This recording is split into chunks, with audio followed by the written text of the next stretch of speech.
Baking soda atau baking powder, jangan salah pilih. Ini bedanya dan kapan harus dipakai. Kamu sudah semangat bikin kue, adonan sudah siap, tapi hasil akhirnya bantat dan enggak mengembang sempurna atau malah pahit di lidah.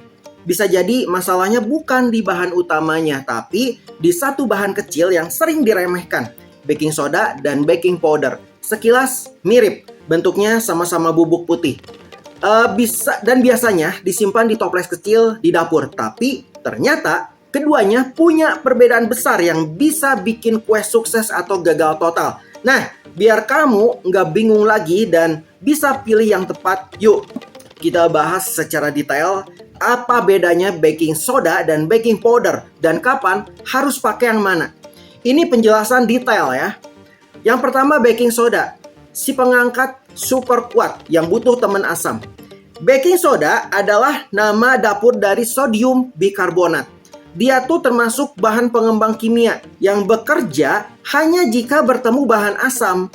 Artinya, baking soda tidak akan bereaksi dan mengembangkan adonan kalau tidak ada asam di dalam resep. Contoh bahan asam yang cocok jadi pasangan baking soda: yogurt, buttermilk, cuka, air jeruk nipis atau lemon, brown sugar karena mengandung molasses. Ketika baking soda bertemu asam dan cairan, dia langsung menghasilkan gas karbon dioksida yang membentuk gelembung-gelembung kecil dalam adonan. Itulah yang bikin adonan mengembang. Tapi hati-hati, reaksinya cepat. Jadi adonan harus langsung dipanggang setelah dicampur semuanya ya. Dan kalau kebanyakan, rasa kue bisa pahit atau rasanya bisa seperti sabun. Nah, kapan baking soda dipakai? Gunakan kalau resep sudah mengandung bahan asam. Biasanya kue yang butuh baking soda hanya pakai sedikit saja, karena baking soda lebih kuat dari baking powder.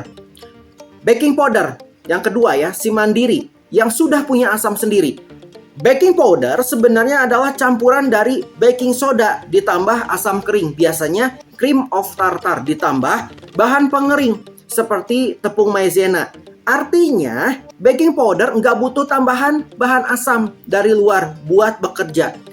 Baking powder itu ada dua jenis. Yang pertama single acting. Single acting itu bereaksi sekali saat terkena cairan. Double acting.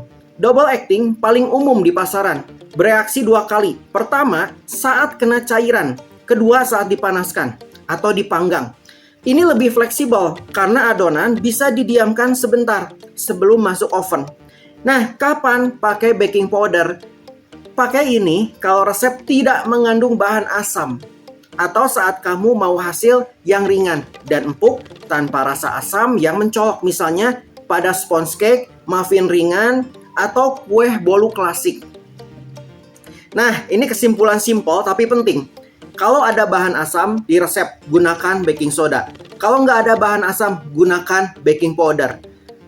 Gini ya, kadang butuh keduanya. Beberapa resep memang minta dua-duanya. Biasanya untuk menyeimbangkan reaksi, baking soda untuk menetralisir asam, dan baking powder untuk pengembang tambahan. Nah, dengan paham bedanya, kamu nggak perlu lagi nebak-nebak dan bisa lebih percaya diri di dapur ya. Kue pun bakal naik level. Lembut, mengembang sempurna, dan rasanya pas.